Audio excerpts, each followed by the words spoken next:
Thank you, Sahar, and thank you to Radwan and CSID for organizing. I'm privileged and honored to be with Khalid, Mustafa, Bashir, and all the panelists. So let me start with the global picture. There are 70 countries with blasphemy law today. Half of them are Muslim majority countries. And there are three main problems regarding Muslim majority societies. First of all, overwhelming majority of them, 35 out of 50, have these laws. Second, they are against the trend because in the world, European countries are abolishing the laws, Muslim societies and countries having new laws with more emphasis. And third, their punishments are much more severe. 6 Muslim countries have capital punishment for blasphemy. Plus, they have apostasy laws. And in practice, we see, for example, in Pakistan, over 1,500 people have been charged with blasphemy. Over 100 persons have been lynched on the street by mob. This restrict not only freedom of speech and religion, but also restrict this country's chances of democratization and development. So, and is this only a state problem? It's not. It's also a societal problem. According to Pew survey of 2013, in the Middle East, Southeast Asia, and South Asia, 50% of the people or more say that Sharia should be land of the law. And among them, 70% in South Asia, 50% Middle East, 30% in Southeast Asia say that apostates should be killed. So this strong political and social dimensions, where is it the source? So both Khalid and Mustafa enlightened us about the weakness of these ideas coming from Quran and Sunnah. And in my book, Islam, Authoritarianism and Underdevelopment, a Global and Historical Comparison, I emphasize 2 issues where you see the gap between the Quran and the Muslim practices. One is not to killing Muslims, and there is emphasis on it, but Muslims still killing each other in civil wars, terrorism, and wars. Another issue related to development is making contract written. This is the longest version, 1-page verse in the Baqarah Surah, ordering Muslims to make every contract written. But when we analyze 15th and 16th century, when Europeans making written contract obligatory, starting with Italy, and then in Europe, they reached the level of 90% written contracts, whereas in the Ottoman Empire, even in Istanbul and other urban areas, written contracts was 5 to 10%. So the image in the West that whatever Muslim do are Quranic is a wrong image, because on many issues we see the gap. And where is it coming from then? Of course, the connection between politics and religion. And we refer rightly to medieval practices. But here in a few minutes, I want to divide medieval time to 2 periods. One is the time between 8th to 11th centuries, when Muslim ulama, the Islamic scholars, put a distance between themselves and the political authorities.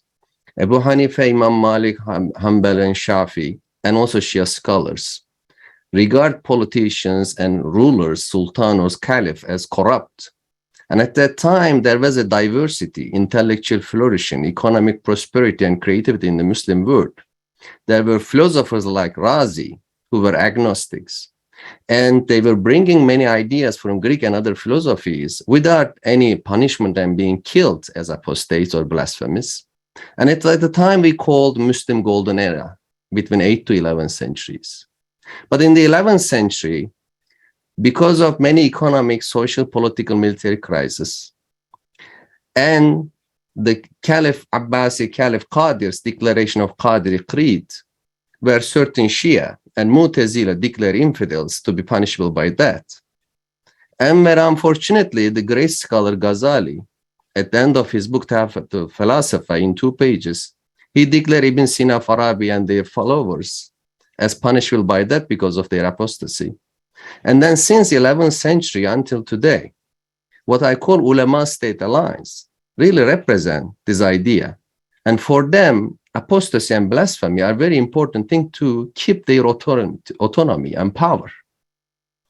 Yes, during the Ottoman era, Tanzimat in 19th century, there were reforms. Secular reformers came in a very authoritarian manner from Turkey to Tunisia, from Egypt to Syria, and even Southeast Asia. But since 1970s, especially from the Iranian Revolution we discussed these days, three groups, ulama, Islamists, and unfortunately Sufi sheikhs, they propagate in their political parties, in mosques, in Sufi lodges, tekke, zawiye, very radical, very restrictive ideas. And they make this idea of blasphemy very popular among the masses. Here, the results I just cited in the survey, that many people embrace this idea of punishment. Because in the Islamist agenda, they have very few things. One is restricting women's rights, and the other is punishing blasphemy and apostasy in order to establish a hegemony. So what should we do if, as Khalid and Mustafa already explained well, that there is no Quranic or Sunnah sources, and if it is historical and power related, it makes us optimistic. But at the same time, we should not be overly optimistic, because for intellectuals like us, there are threats, that physical or violent threats coming from those who defend the hegemony. And at the same time, it's really very difficult to keep the middle ground, because today in the Muslim world, there is a very strong anti-religious secularization coming. In Turkey now, after the Islamist regime and whatever happening in the last 10 years, many people becoming anti-Islam, or what I call aggressive, assertive secularists.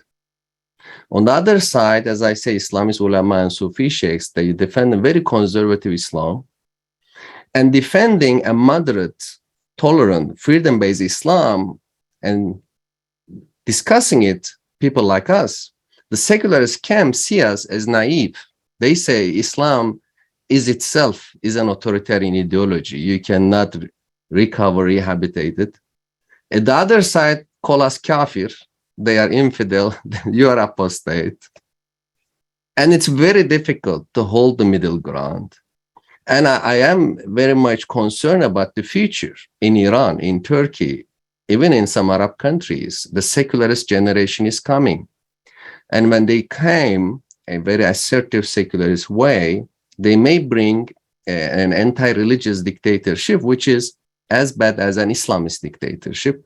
And this issue of apostasy is key to really establish an opportunity of democratization and middle ground.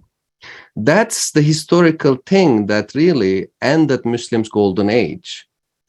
The Ibn Sina, Farabi, Biruni, and others, they live in an atmosphere of diversity and coexistence until the 11th century and post-11th century ulama-state alliance. They restrict their ability to express themselves. That's why it's very important that we challenge the blasphemy and apostasy laws today. And that's why, as Radwan called, I see this panel historic. Thank you so much.